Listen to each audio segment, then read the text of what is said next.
Islam, sudah dijelaskan tentang imarat, sudah dijelaskan tentang hubungan.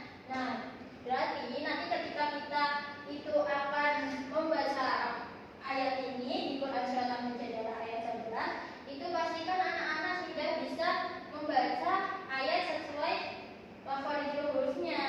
Kemudian yang kedua itu mampu menjelaskan arti dan kandungan Quran tersebut. Kemudian yang ketiga mampu menjelaskan pengertian ilmu serta pentingnya menuntut ilmu itu seperti apa. Kemudian selanjutnya mampu mengidentifikasi, mampu menjelaskan hadis, dan juga mampu menjelaskan adab-adab yang harus dimiliki ketika kita menuntut ilmu di sekolah, di rumah, ataupun di lingkungan masyarakat lainnya. Oke. Nah, bisa dilihat, bisa diperhatikan bareng-bareng. Di sini sudah ada keutamaan orang yang berilmu dalam perspektif Quran Surat Al-Mujadalah ayat 11. Nah, dalam Quran ini sudah dijelaskan bahwa mengajarkan bahwa Allah Subhanahu wa taala itu memberikan kedudukan yang tinggi kepada orang-orang yang beriman dan memiliki ilmu. Kemudian ilmu itu menjadi salah satu jalan yang dapat mengangkat derajat seseorang. Jadi orang yang selalu menuntut ilmu karena niat baiknya, pasti Allah akan mengangkatkan derajatnya.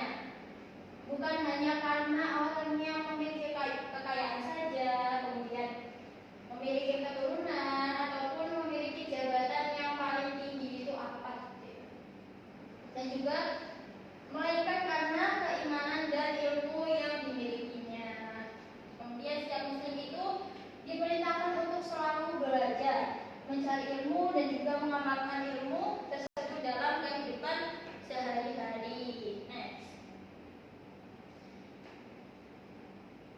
Oke, baik, nanti kita akan belajar membaca Quran Surat Al-Mujadalah. Nanti Ibu akan baca terlebih dahulu. Nanti kalian tirukan ya. Ya, Bu.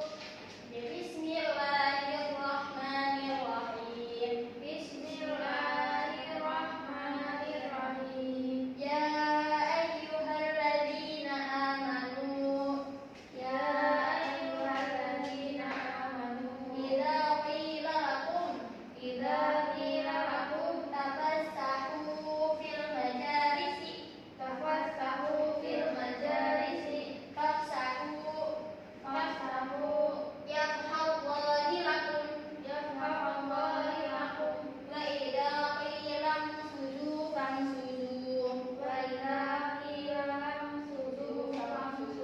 yarfa'illahu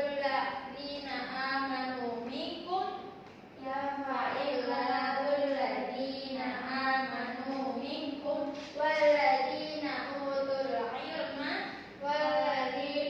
utul ilma darajat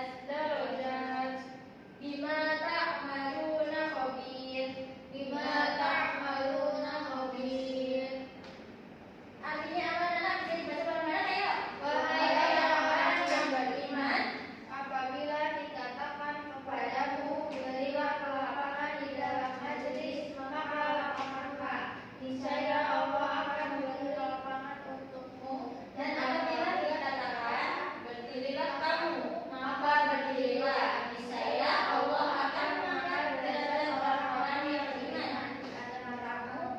dan orang-orang yang diberi ilmu beberapa derajat, dan Allah Maha teliti terhadap apa yang kamu kerjakan. Ya. Jadi sudah paham ya, kalau misalkan orang yang berniat untuk mencari ilmu, itu Allah akan mengangkat derajatnya. Ya, next. Oke, di sini pengertian ilmu dalam Islam. Apa yang kalian ketahui sih tentang ilmu? Ilmu itu yang seperti apa, anak?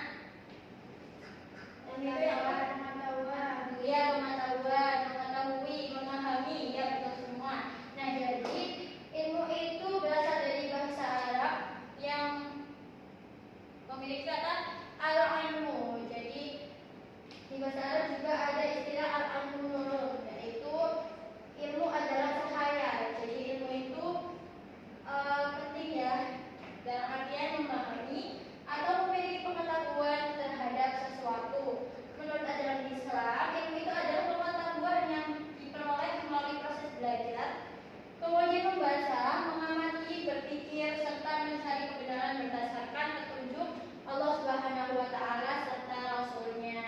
Next. Nah, bisa dilihat di sini anak ibu sudah mencontohkan beberapa contoh orang yang bersungguh-sungguh dalam menuntut ilmu. Coba ini contoh seperti apa? Belajar. Ya, ini orang yang lagi belajar, yang rajin belajar. Kemudian yang kedua, tidur. Ya, ini itu sebenarnya rajin belajar, tapi saking bersungguh-sungguhnya dia sangat rajin sekali hingga tertidur. Kemudian ini contoh yang ketiga, ada dua anak yang selalu belajar bersama di sekolah maupun di rumah. Next. Nah, mengapa Allah itu meninggikan derajat orang yang berilmu? Kenapa? Karena memberi manfaat. Ya, karena itu memberikan manfaat yang sangat besar bagi kehidupan manusia. Jadi, orang yang memiliki ilmu akan lebih mudah memahami perintah Allah dan menjauhi larangannya. Pasti orang yang mempunyai ilmu itu dipastikan selalu mempunyai petunjuk. Jadi nggak akan pernah sesat. Itu. Kemudian ia juga mampu membedakan mana yang benar dan mana yang salah. Jadi orang yang berilmu pasti bisa membedakan mana sih jalan yang benar, mana sih jalan yang salah, seperti itu. Kemudian bukan hanya sekedar mengikuti hawa nafsu saja, pasti sudah tentu kita berniat untuk mencari ilmu. Nah, ada menuntut ilmu. Ada berapa anak? 4. Ada 4. Apa saja? Yang pertama, meluruskan niat karena Allah. Yang kedua, menghormati guru. Yang ketiga, bersungguh dalam belajar. Ya, yang keempat, menghargai teman. Ya, pastikan kalau kalian menuntut ilmu, kalau kalian belajar pasti harus mempunyai bekal niat karena Allah, bukan karena uang saku yang dikasih orang tua saja. Kemudian harus bisa menghormati guru, harus bisa menghormati orang tua, harus bisa mempunyai adab. Kemudian bersungguh-sungguh dalam belajar, harus rajin. Untuk menuntut ilmu itu harus rajin. Kalau misalnya nggak rajin, ya kita nggak bisa menuntut ilmu secara baik dan benar. Next. Oke, dari sini ada yang mau ditanyakan? Tidak. Ya, berarti sudah paham semua ya. Oke, jadi di sini dapat disimpulkan bahwa orang yang menuntut ilmu itu merupakan kewajiban bagi setiap muslim. Dalam Quran Surat Al-Mujadalah ayat 11, Allah Subhanahu wa Ta'ala menjelaskan bahwa orang-orang yang beriman dan memiliki ilmu akan diangkat derajatnya. Kemudian bahwa ilmu itu memiliki kedudukan yang sangat penting dalam kehidupan. Nah, marilah kita menjadi siswa yang mencintai ilmu. Siswa yang mencintai ilmu, rajin belajar dan selalu berusaha memperbaiki diri. Kemudian dengan ilmu yang kita peroleh bermanfaat, kita tidak hanya akan memperoleh prestasi di sekolah saja, tetapi juga menjadi pribadi yang berakhlak mulia, menjadi pribadi yang lebih baik, dan juga bermanfaat bagi orang lain dan diri kita sendiri, serta mendapatkan kemuliaan dari Allah dan ridhonya. Next. Kemudian di sini ada sedikit motivasi untuk anak-anak bahwa ingatlah keberhasilan bukan hanya milik orang yang paling pintar saja, tetapi milik mereka yang terus belajar, berusaha dan tidak mudah menyerah. Jadilah pelajar yang mencintai ilmu, karena ilmu itu akan mengangkat derajatmu di dunia dan menjadi jalan menuju kebahagiaan di akhirat. Kemudian ada